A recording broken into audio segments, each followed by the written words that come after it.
savoir, nous finirons toujours par être rattrapés par notre compétence. Exact. C'est pourquoi ou notre incompétence. Exact. C'est pourquoi nous disons que la bénédiction égale l'opportunité plus préparation. Waouh! Ça veut dire sans ces deux-là, non, sans ces deux-là, tu vas te foutre en l'air. Ça veut dire tu peux avoir les opportunités, il y a des opportunités qui viendront vers nous. Mais quand tu n'es pas préparé, tu vas te donner quoi dans l'opportunité? Donc la bénédiction est venue vers toi, il y a ta part aussi. Alors quand toi, tu n'as pas ta part dans ta bénédiction, sache que cette bénédiction-là va se volatiliser. Voilà pourquoi nous avons eu des héritiers, des gens qui ont hérité de biens de leurs parents. Mais après la mort de leurs parents, comme lui ne savait pas gérer, il n'y avait pas la préparation, tout cela a été détruit. Voilà. Et aujourd'hui, parlons maintenant des réseaux sociaux. Nous allons dire que ça pousse vraiment, ça inspire-t-il vraiment les jeunes, ou soit ça leur plonge dans les illusions dangereuses? Ouais, ça les plonge dans des désillusions. Comment est-ce que je peux dire cela? En fait, moi, je pourrais décourager quelqu'un. Si ta connexion à Internet ne te donne pas de l'argent, honnêtement, tu dois quitter les réseaux sociaux. Voilà. Ou tu vois une fille par TikTok, elle a pitié depuis ton a utilisé à TikTok, nikucheza tout. Déshabiller, mais je pas tes connexions, je pas propulser, mais une autre personne poste une marchandise, sait qu'elle sait faire. Là, vous avez vu dans le bon sens. Mais hélas, si nous prenons un TikTok, là maintenant, nous commençons à scroller, ce qu'on va voir beaucoup plus, ce sont des bêtises. En tout cas. Surtout dans notre pays, s'il vous plaît, disons-nous la vérité, dans les Hauts-Qatar, là. Qu'est-ce que nous voyons? Vraiment, qu'est-ce que nous voyons? C'est par ici que je fais mention directe à Papa Ndonga Baba Waimania. Lui, au moins, il nous expose de bonnes choses, de bons contenus sur TikTok, ce qui est vraiment rare. Si je peux encore ajouter, il y a quelqu'un même qui a dit aujourd'hui sur les réseaux sociaux, si tu veux réussir, tu dois y aller dans l'essence des contenus. Je réponds. Tu dois y aller dans l'essence de contenu. Ça veut dire que tu dois être con et nu. Contenu. Ça veut dire que la personne, pour qu'on puisse t'apprécier sur les réseaux sociaux, tu dois être con et nu. Quand tu parles de choses sensées, qui va te liker? Il y a rien à te distraire. Ça, c'est vrai, hein? Mais quand tu deviens con, tu fais des bêtises là-bas, tout le monde commence à apprécier. Des vues, des milliers de j'aime. Combien de jeunes filles nous parlent de choses sérieuses et on est en train de les suivre?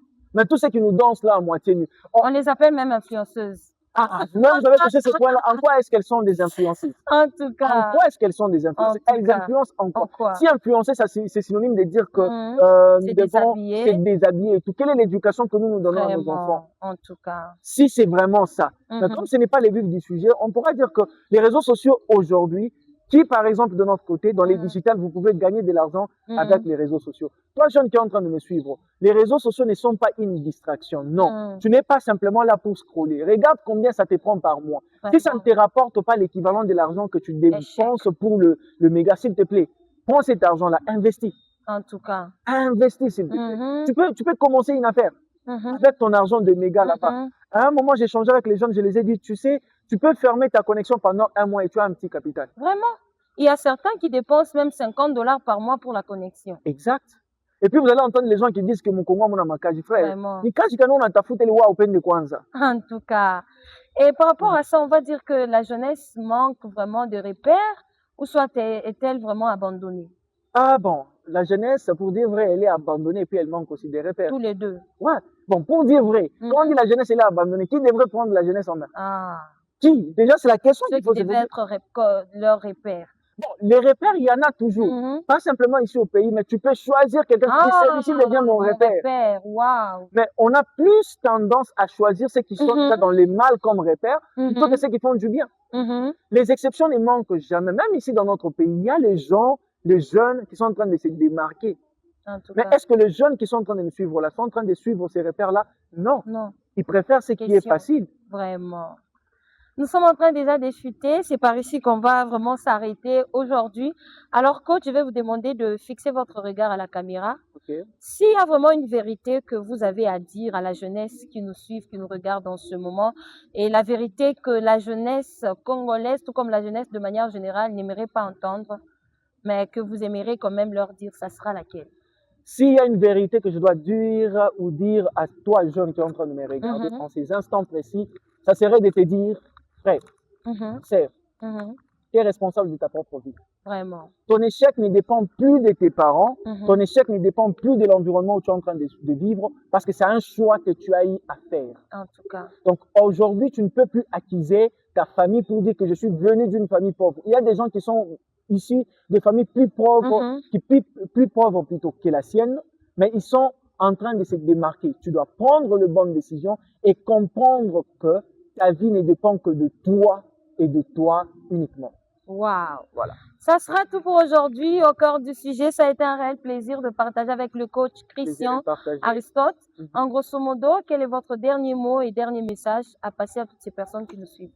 Ok, ne vous laissez pas faire par les circonstances. Sachez très bien que dans l'entrepreneuriat, nous disons que quand il y a le moment difficile, c'est là qu'il y a l'opportunité de se faire de l'argent. Alors, proposez des solutions, vous aurez de l'argent.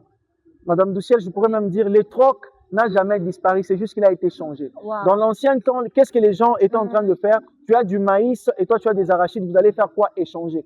Aujourd'hui, c'est la même chose. Tu ne peux pas vouloir que l'argent qui est dans les poches des autres vienne dans tes poches si tu n'as pas des solutions à proposer. Wow. Alors, tu veux que ton salaire puisse augmenter, ait plus des solutions valeureuses à proposer au monde. Wow. Tu as résolu le problème. Ça sera tout pour aujourd'hui, chers téléspectateurs. J'espère que vous avez appris. On a partagé ensemble pourquoi tellement mingi, surtout jeunes licenciés, diplômés, hein, courir à sana, courir à kuripita. Oh, mukongo amuna kazi, mukongo tunaisha masomo mais à tutumike. Avec cet échange qu'on venait tout à l'heure d'entretenir, j'espère que mon apata ma lumière, mon apata clarté sur plusieurs points.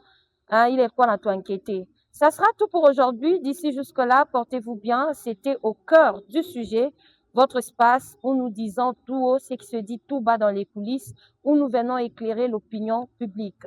Alors, on se retrouve très prochainement avec le même et le réel plaisir. Bye bye.